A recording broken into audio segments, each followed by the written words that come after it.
Welcome back to the Word on Fire show. I'm Brandon Vaught, the host and the content director here at Word on Fire Catholic Ministries. Joining us is the founder of Word on Fire, Bishop Robert Barron. Bishop Barron, good to be here with you. Brandon, always a joy to be with you. We talked at the end of the last episode about the new Word on Fire journal, and I wanted to mention it one more time. Excuse me, the Word on Fire Institute journal. I want to be very clear about that. You can find it at wordonfireshow.com/journal. You can see samples of it and find out how you can subscribe to it. It's a journal on evangelization and culture that we've created for our Word on Fire Institute members. So there's high level philosophy, interviews with filmmakers, poetry, artwork, all sorts of things in this realm of evangelization and culture. Bishop, I know seeing the first issue must have made you very happy. Oh, I loved it. Yeah, I've just been delighted. Every time I look at it, just the cover, I think, is so splendid. But I remember just leafing through it when I first got it and finding, again, what I said about Chesterton last time, like opening a bottle of champagne. That's what I thought when I first read it. So we're releasing it 4 times a year. It's a quarterly journal. Everyone who joins the Word on Fire Institute gets it for free. It's included in the membership. So go to wordonfireshow.com/journal. Okay, today we're going to be doing one of our favorite types of episodes. It's a Q&A episode with Bishop Barron, but with questions only from children. We got children all over the world who have called in, recorded questions. They're almost unbearably cute. So let's dive right in, Bishop. Here's the first one. It's from John Paul. He's a 7-year-old from Oregon. Here's his question. My name is John Paul. I'm from Oregon, and I'm 7 years old. My question is, on the new heaven and the new earth, what if someone sins again like Adam and Eve? Wow, what a cool question. That's a really deep question. And John Paul, you're living up to your name of Saint Pope John Paul II. Here's the way, John Paul, I'd answer that. Can God sin? And obviously, no. God can't sin. I mean, God is so perfect, right? Well, in the new heavens and new earth, we'll be so in the presence of God. We'll be so close to God that we'd never fall away. See, one reason we sin is that whatever we have, it's not enough. And we say, oh, maybe it's this or maybe it's that. And I'll try this or try that, or I'm not really happy.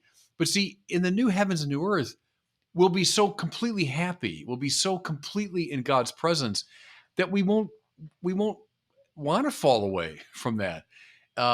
So I wouldn't worry about it.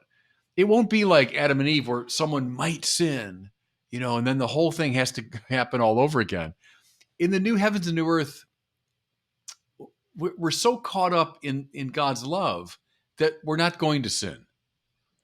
All right, let's go a little north to Toronto, where we're going to hear from 6-year-old Nathaniel, who has a question about Judas and Jesus. Here's Nathaniel's question. Hi, I am Nathaniel from Toronto, Canada, and I'm 6 years old. And I have a question for Father Barron. Why did Jesus pick Judas to be one of the disciples when Jesus knew that Judas was going to betray him? Oh, wow. You guys have been reading theology books, I think. These are complicated questions. And really, Nathaniel, I mean this. Some of the smartest people in the history of the church have wondered about these things. They are kind of deep, difficult questions. What would I say now? Why did he pick Judas? Here's one way to do it. Can God bring good things even out of bad things? And the answer is yes. So we look at bad things that happen in the world and we just say, how awful. Why did that happen? But God is able to bring good things even out of bad things.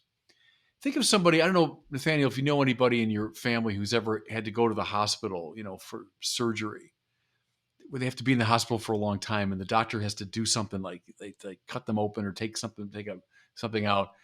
And it's terrible in itself. It's like it means a lot of pain and suffering. But from that comes something good, that they're able to live and they get healthy again, right? Or maybe something really bad happens to you, but then you say, like a year later, I kind of see how a lot of good things happen because of that. And what looks so bad actually turned out to be something good. So Judas, who betrays the Lord, that's true. Is something bad. Yeah. But can God bring something good even out of that? And the answer is yes, because out of that came the cross and therefore our redemption and therefore our salvation. And so even from the bad act of Judas, God is able to bring something good. And Jesus loved Judas. He never stopped loving him. Judas turned away from the Lord, and that caused him great suffering. So think about that. It's not like God stops loving people. He doesn't. He loves them in a way even more when they've walked away. But yet he gives us freedom. We can say yes or we can say no. But even when we say no, God can bring something good out of that. I hope that makes a little bit of sense. It's really a good question. All right, we're going to swing all the way to the other side of the world to hear from Caleb. Caleb is Filipino, but he's living in Nice. Qatar. He's 8 years Oh, old. wow. Okay. Here's Caleb's question. Hi, Bishop Barron. I'm Caleb, a Filipino in Qatar. I am 8 years old and I want to ask you a question. Does heaven have nighttime? Thank you and God bless. I think he's probably Well, saying, do I have bedtime in heaven? That's probably what is he's there driving at. is there bedtime? That's a cool question. Well, and what an opportunity, Caleb. Wow, you're Filipino and then you're living in Qatar. And so, well, you're getting exposed to so many different cultures and languages, and that's beautiful. And the Filipinos, I know so many Filipinos. Uh, they remind me in some ways of like my own people, the Irish. This little country, Ireland, but was so Catholic that it sent people all over the world as priests and nuns and missionaries. And the Philippines is sort of like that today. This intensely Catholic country, and it sends great, seeds of the faith all over the world. So that's beautiful. Does heaven have nighttime? Well, what's heaven like? Eye has not seen and ear has not heard what God has prepared for those who love him. In other words, it's so wonderful that we can't even imagine what it's like. And that's not a bad thing. That's a good thing. It means that it's so great that anything we say about it won't be enough. So we can imagine heaven different ways. When I was a little kid, when the sun shines through clouds and those kind of rays of light come down, my parents said, "Oh, that's heaven's like that." And I still when I see that, I think, "Oh, it's heaven." Or the Bible even says it's this great city with streets made out of gold and the gates are made out of pearl. Beautiful is wonderful. What's it really like? I don't know. Eye has not seen, ear has not heard, but it's so wonderful that I can't even imagine it. Is it like all the beautiful things in this world? Yeah, I would say it's like them in some way. It includes them in some way. Whatever is wonderful and rich and beautiful in this life. And so nighttime, I've always loved nighttime. Maybe when I was a really little guy, I would get scared sometimes at night, but I've always since then loved the nighttime. Um, Looking up in the night sky, at the moon and the stars and the planets, just the beauty of even walking outside at night. Is there something like that in heaven? Yeah, I think so. If it's beautiful and it's lovely and it appeals to our hearts, I think there's something like it in heaven. Is heaven like daytime? Yeah, yeah, light and color, you know, and all the fun things I can do in the daytime. When I was a little kid, you're how old now, Caleb? You're 8. When I was 8, I loved baseball. Started playing baseball when I was like 7, and so daytime meant time for baseball. I can get outside and I can run around, I can play and hit the ball and catch and all that. Is there something like that in heaven? Yeah, yeah. So I think there's both daytime and nighttime and everything else, and things that we can't even imagine how wonderful they are. Um, that's probably the best we can do, Caleb. But I think it's whatever you find beautiful in nighttime will be in heaven. Thinking about this question about what heaven is like, Bishop, every time we do these kids Q&A videos, you and I remark how such a high proportion of the questions have to do with heaven, hell, purgatory, the last things, Yeah. death. Kids have this innate fascination Yeah. with those topics. Yeah, absolutely. They're natural theologians. Um, we knock it out of them, sadly, or we'll mock a questioner and say, "Oh, that come on, they're just being silly." No, these are believe me, you won't find any questions more penetrating in Thomas Aquinas than the questions we've been looking at right now. And kids naturally have them. Good, good. Encourage them. Don't discourage the questions, but answer them, and then keep giving better and better answers as the kids get older, so they can move more deeply into it. All right, let's go back to Canada. Now we're going to hear from Nice. a young girl named Kirsten. She's got a question about St. Michael. Here's the question. Oh, Hello, Bishop Barron. My name is Kristen McLean from Saskatoon, Saskatchewan in Canada. I'm wondering how St. Michael is an angel when he's a saint. oh, Thank you. you're welcome. Yeah, I love how beautifully you said Saskatoon, Saskatchewan, by the way. That's not This easy to tongue say. twister. Yeah, and that's a very alliterative. You'll learn what that means later. Saskatoon, Saskatchewan, Canada. That's a cool question. Who's a saint? A saint is a friend of God. It would be one way to characterize it. Someone who loves the Lord and is counted as God's friend. And so, in that way, all of the good angels are also saints, right? They're also friends of God. And so, Michael's not unusual that way. All the good angels would be God's friends. What I find lovely about someone like Michael is God sends some of these friends of his to help other friends of his, namely us, right?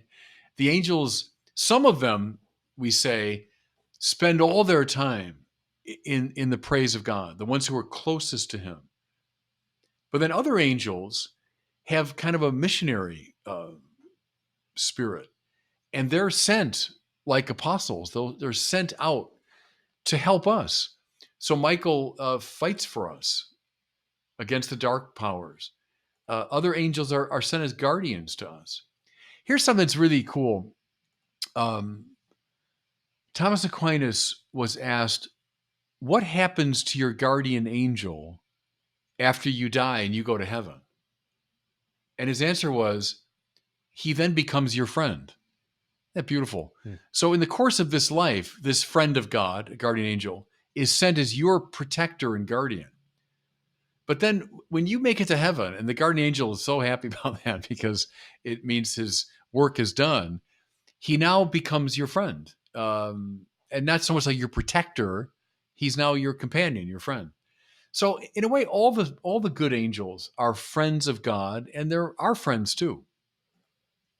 All right, next we hear from Luke. He's a 5-year-old boy in Belgium, and he's asking another question about heaven, but this one in regards Okay. to Jesus. Here's Luke. Okay. Hello, Bishop Barron. My name is Luke, and I'm 5 years old, and I am in Belgium. Why is Jesus not in Belgium? And why is Jesus in heaven and not in Belgium? And so I can see him. So Luke, I imagine that tu parles français because I love your prononciation de Luc. It was la manière française. Well, listen, I love your question. Why is Jesus in heaven, not in Belgium? Well, Jesus is in heaven. That's true. But he's also in Belgium. Why do I say that? Well, Luke, if you go into any Catholic church in Belgium, you're going to find somewhere in that church a little box called the tabernacle. And by that tabernacle, there'll be a little red light burning all the time. And that little light says something. It says that in the tabernacle is the Eucharist. And Jesus is really and truly present under the form of bread in the tabernacle. And so he's in heaven, that's true. But he's also, thanks be to God, in Belgium. And he's in France, and he's in India, and he's in Brazil, and he's in Australia, and he's in Portugal, wherever the Blessed Sacrament is, Jesus is. And you can visit him, and you can see him, and you can spend time with him. And I would urge you, you're 5 years old, Luke, huh? You can start. Brandon, your kids, huh? Some of the real little ones do Eucharistic adoration. Right. How young can they kind of handle it? Down to one. As long as they can be quiet, they're welcome there. Yeah. I mean, so I think, Luke, go into any Catholic church in Belgium and find the tabernacle, and you can spend time with Jesus in Belgium. All right. Next up, we have another question about the last things, continuing the heaven and purgatory questions. This one's about purgatory. It's from Lydia. She's a young girl in Pensacola, Florida, my home state. Here it is. Hi, this is Lydia from Pensacola, Florida, and and I want to ask you, is purgatory a real place? Yeah, thanks for that. What's purgatory? Purgatory is that place where we are purged, and purged is kind of a fancy way of saying kind of cleansed, right? We're kind of cleansed of all the effects of sin that still cling to us. You know what I mean when I say that, Lydia, is when you sin, it does something to somebody else, like you've harmed someone else, but it's also kind of harmed you too. It's made you kind of a less than perfect person. It leaves like a residue behind.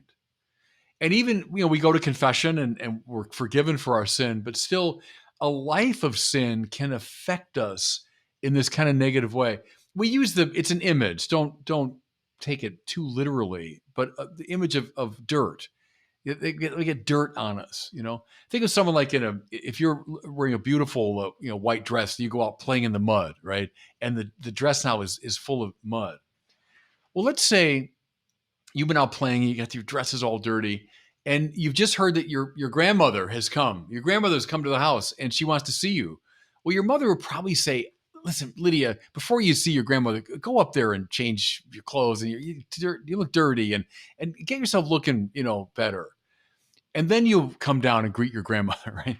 So think of purgatory that way. Maybe it's a lot of us, we're going to leave this life, and even as we're friends of God, but yet we're still affected by sin. It's like we have the dirty clothes on. And so the Lord says, okay, we need to do a little work to get you ready to live the life of heaven. And so that's what purgatory is.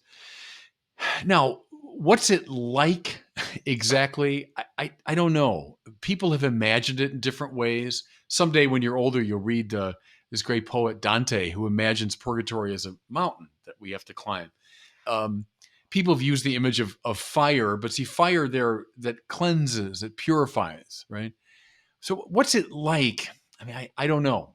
I don't know. But I know what happens there is a cleansing and purifying to make you ready for heaven, if that makes sense. All right. Next up, excuse me. Next up, we have a question from Gianna. She's a 5-year-old in Indiana. She's got a two-parter for you here, Bishop. Here's her questions. Okay. Hello, my name is Gianna, and I'm 5 years old. I live in Indiana Sunman. I have two questions. My first question is, did Saint Joseph ever sin? And my next question is, do you know where the stone tablets are for the Ten Commandments? So I think just to recap, I think she said, did Saint Joseph ever sin? And where are the stone tablets of the 10 Commandments? Yeah, no, I think that's good. They're both good questions. Saint Joseph is one of the great saints in the whole church. In fact, we call him the patron of the universal church. That means, like, of all the saints, he's the go-to guy. He's a very powerful saint, one of the greatest people that ever lived. But the church says that only, two people are completely sinless, and that's Jesus and the Blessed Mother. And so could Saint Joseph have sinned? The answer is yes. We don't say that he's sinless. But Joseph remains, Gianna, a great person and a great saint. And you should be a friend of his. It was several years ago through a student of mine who had a great devotion to Saint Joseph that I developed more of a devotion to Saint Joseph. Growing up, I wouldn't have had it that strongly, but in recent years, I have. In fact, in my chapel in my house, which is downstairs, um, I've got that little statue that Pope Francis loves, which is Saint Joseph sleeping, and he's on his side, and he's got like a little pillow, and his hands like this, and it's Joseph asleep because he was a dreamer. Remember, the Bible says he has dreams, and the Lord spoke to him. And so the idea is you place your petition, what you're seeking from the Lord, under his pillow. And so as he sleeps, he kind of dreams of what you're asking for. So I've got him in my chapel, and every morning when I do my holy hour, I'm always very aware of Saint Joseph, and I tend to give him really hard things. You know what I'm saying? Things that I really want, or I'm really worried about, or I think are, boy, that's a tough one. I'll give that to Joseph because he's the patron of the whole church, and he's like a father. He was foster father of Jesus, and so he's kind of a father figure for the whole church. So I mean, we don't say he's sinless, but I think he's a great, great saint that we should turn to. I love your second question too. The stone tablets of the Ten Commandments. We hear about them in the book of Exodus. Moses, remember, he breaks them against the Mount Sinai when he sees the people worshiping the golden calf. Well, those tablets we hear in the book of Exodus were put inside of the Ark of the Covenant, right? That ceremonial box the Israelites carried around, plated in gold. It's described. You can go in the Bible and see how it's described. But they put the Ten Commandments, the tablets, in that great box. And for centuries, they kept it, carrying it around with them. For a while, it was in a tent. In the time of David, they begin thinking about let's build a more appropriate setting. And so it's David's son, Solomon, builds the great temple. And they put the Ten Commandments, the Ark of the Covenant, in the temple. And that lasted a long time. It lasted about 500 years until this, you'll read about it in the Bible someday. The Babylonians came, enemies of the Israelites, and they conquered Jerusalem. They destroyed the temple. Now, either they carried the Ark of the Covenant away and did something to it, or before they came into Jerusalem, it might have been taken away. Some think the prophet Jeremiah took it away and hid it. Some say he brought it to Egypt. We don't know. We don't know what happened. That's why you hear about the lost ark. Someday maybe you'll watch Indiana Jones, but that's what that's based on, the idea that we lost the Ark of the Covenant. We don't know where it is. So that's the answer. When they rebuilt the temple, they rebuilt this holy place, but it was missing what was supposed to be there, which is the ark. So that's the answer, is we don't really know where they are. I know, Bishop, in Brant Petre's new book, Jesus and the Jewish Roots of Mary, he has a whole section on Mary as the new ark. Yeah. And he says, Yeah. we ask all these questions about where's the ark? Where did it go? Where did it end up? But he says, we have a pretty clear answer in the Bible itself, because in the book of Revelation, it says that the ark appears in heaven at the end of time. And that passage is directly adjacent to the description of Mary being crowned queen of heaven. And so he makes the case that Mary is the new ark. The old one fades away. The stone tablets of the old law become the new law in Jesus, and all those connections. And because she bears the word of God, as the old ark bore the Torah, the commandments, Mary bears the author of the commandments. And also, my last answer about the tabernacle. In any Catholic church, the tabernacle, in a way, it's a super Ark of the Covenant. It's playing the role of the Ark of the Covenant, but way beyond just having some stone tablets. It has the body, blood, soul, divinity of the Lord Jesus. So we do, right, in Mary, who's the Ark, and in the tabernacle, this is the Ark of the Covenant. All right, we have one more question left. Now, this one is not from a child, it's from a parent, but she's asking about how to help children to perform the corporal and spiritual works of mercy. So I wanted to get your take on that. Here's the question. Hi, Bishop Barron. My name is Hannah from Noblesville. My question is, to what extent does the duties of a parent fulfill the gospel's call to the corporal works of mercy? My husband and I are young parents with small babies, and this Lent we really want to practice almsgiving as the gospel tells us to. but it's hard with little kids. So how do we do this without neglecting our children or putting strain on our family, but also without becoming selfish as a family and turning inwards? Thank you. Yeah, thanks. That's a great question. You know what I would do, Hannah, is just think of your life as parents as very much involved with the corporal and spiritual works of mercy. Feeding the hungry. I don't know anyone does that more than parents do, right? Every single day, you're giving food to kids that would starve otherwise.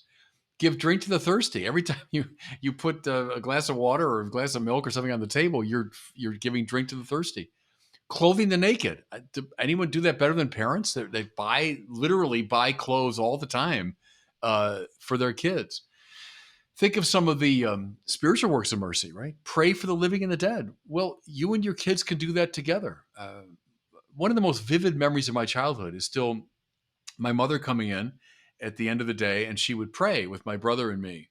And my aunt, my father's sister, she was my godmother, but I never knew her. She died, I think, when I was less than a year old. But we always prayed for her.